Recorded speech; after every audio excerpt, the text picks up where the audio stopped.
नमस्कार। आज हम बात करने वाले हैं डेक्कन गोल्ड माइंस की एक बहुत ही दिलचस्प कहानी के बारे में। एक ऐसी कंपनी जो अपने आप को आप कह सकते हैं पूरी तरह से बदल रही है।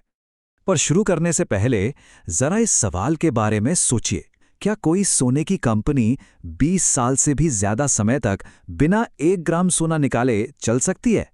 सुनने में अजीब लगता है ना?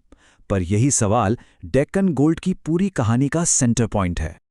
आज के सफर में हम देखेंगे कि कंपनी ने शुरुआत कैसे की, फिर कैसे एक नई ग्लोबल स्ट्रैटेजी सामने आई, प्रोडक्शन को लेकर इनके क्या प्लान्स हैं, और आखिर में एक इन्वेस्टर के नजरिए से इसके भविष्य को समझने की कोशिश करेंगे। तो चलिए इस कहानी में थोड़ा और गहराई से उतरते हैं। सबसे पहले ये समझना जरूरी है कि डेक्कन गोल्ड माइंस इतने लंबे समय से आखिरकार क्या कर रही थीं। तो देखिए, डेक्कन गोल्ड माइंस लिमिटेड यानी DGML 2003 में बनी थी और ये भारत की पहली publicly listed gold exploration company थी। ध्यान दीजिए, एक्सप्लोरेशन मतलब इनका काम सिर्फ सोना खोजना था, उसे जमीन से निकालना नहीं। और देखिए, यही वो बात है। 2 दशक बीत गए, लेकिन माइनिंग से इनकी कमाई जीरो, बिल्कुल जीरो। इन्होंने कई जगहों पर खोजबीन तो की, पर प्रोडक्शन का काम कभी शुरू ही नहीं किया।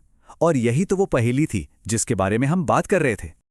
लेकिन फिर साल 2021 आया और मानो सब कुछ बदल गया। मैनेजमेंट में एक बड़ा बदलाव हुआ और उसने कंपनी को एक बिल्कुल ही नए रास्ते पर लाकर खड़ा कर दिया। अब इस टाइमलाइन को देखिए। सबसे कमाल की बात है स्पीड। अक्टूबर 2021 में जैसे ही नया मैनेजमेंट आया, कंपनी ने एक के बाद एक तेजी से कदम उठाए। पहले भारत में हिस्सेदारी खरीदी, फिर दुबई में एक नई कंपनी खोली और उसके बाद किर्गिस्तान और फिनलैंड में बड़े प्रोजेक्ट्स हासिल कर लिए। ये एक पैसिव एक्सप्लोरर से एक एक्टिव प्रोड्यूसर बनने की तरफ एक जबरदस्त छलांग थी।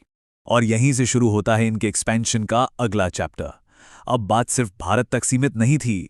DGML अब ग्लोबल स्टेज पर अपनी एक नई पहचान बना रही थी। अच्छा, तो सवाल ये है कि ये सब हुआ कैसे? किर्गिस्तान वाली डील कोई ले लीजिए। कंपनी ने कैश देने के बजाय अपने ही शेयर जारी किए और एवीएलएम पार्टनर में सीधे सीधे 60% की कंट्रोलिंग हिस्सेदारी खरीद ली। ये आप कह सकते हैं कि बहुत ही स्मार्ट तरीका था अपने पैसे बचाते हुए तेजी से एक्सपैंड करने का। और यही सेम स्ट्रैटेजी इन्होंने फिनलैंड में भी अपनाई।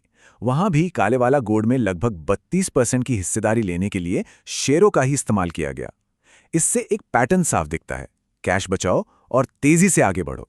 तो नतीजा ये हुआ कि देखते ही देखते DGML का पूरा पोर्टफोलियो ही बदल गया। अब इनके पास भारत के अलावा किर्गिस्तान, फिनलैंड और तंजानिया में बड़े एसेट्स हैं और साथ में दुबई में एक कंसल्टेंसी कंपनी भी है। मतलब अब ये सही मायनों में एक ग्लोबल और डाइवर्सिफाइड कंपनी बन चुकी है। लेकिन देखिए, सिर्फ एसेट्स खरीद लेना एक बात है और उनसे पैसा कमाना बिल्कुल दूसरी।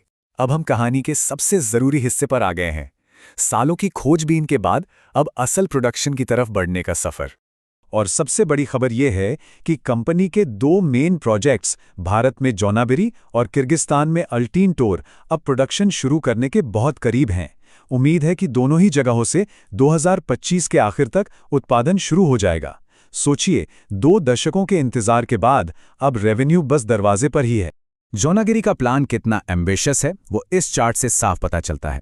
अभी वो हर दिन 800 टन अयस्क निकाल रहे हैं, लेकिन एक नए प्लांट के साथ उनका टारगेट इसे लगभग डबल यानी 1500 टन प्रतिदिन तक ले जाना है। यह प्रोडक्शन कैपेसिटी में एक बहुत बड़ा जंप है। और मजे की बात यह है कि कंपनी सिर्फ सोने पे ही नहीं रुक रही है। डेक्कन गोल्ड अब भविष्य के खनिजों में भी हाथ आजमा रही है। वो भारत में निकल और तांबे की खोज कर रहे हैं, तो वहीं अफ्रीका में लिथियम जैसे क्रिटिकल मिनरल्स पर भी नजर बनाए हुए हैं। ये दिखाता है कि उनकी स्ट्रैटेजी सिर्फ एक गोल्ड कंपनी बने रहने से कहीं आगे की है।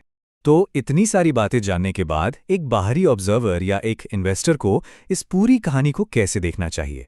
चलिए इसकी पोटेंशियल और इसमें छिपे रिस्क्स दोनों को तौलते हैं।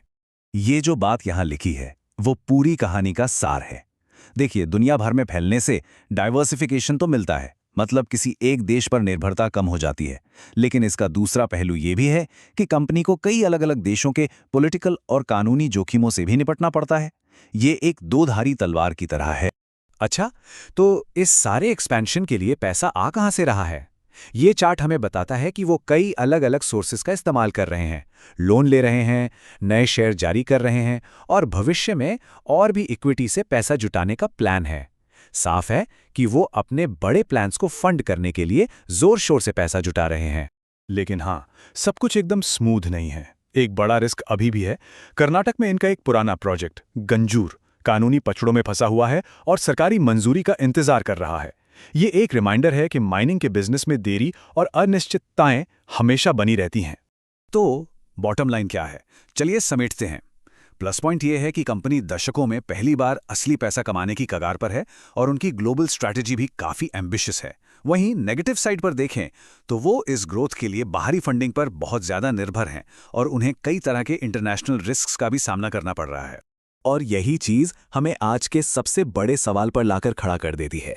2 दशकों का लंबा इंतजार और फिर एक हिम्मत भरी ग्लोबल छलांग। तो क्या डेक्कन गोल्ड माइंस का ये बड़ा दांव आखिरकार काम कर जाएगा? खैर, इसका जवाब तो आने वाला वक्त ही देगा।